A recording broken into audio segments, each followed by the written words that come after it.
चलो आओ नजारा फिर और जलसे की चाय का तो मज़ा ही कुछ हो रहा है, अजीब ही सही जलसे की रूह ताज़ा होती है। ड्यूटी के बाद तबीयत दुबाला कर दी है। Nice T. आज हमारे एक्सपेक्टेशंस हैं अराउंड 35,000 कप्स हम कर लेंगे।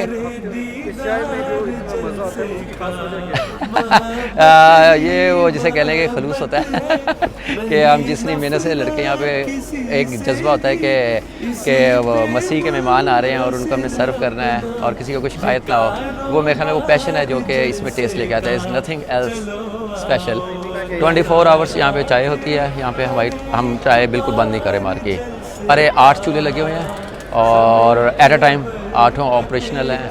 हमारी टीम जो मिक्स हैं और उसमें ज़्यादातर जो प्रोफेशनल्स हैं, मुख्तलिफ कोई अकाउंटेंट्स भी हैं, बैंकर्स हैं, डॉक्टर्स हैं और उसके अलावा स्टूडेंट्स भी हैं।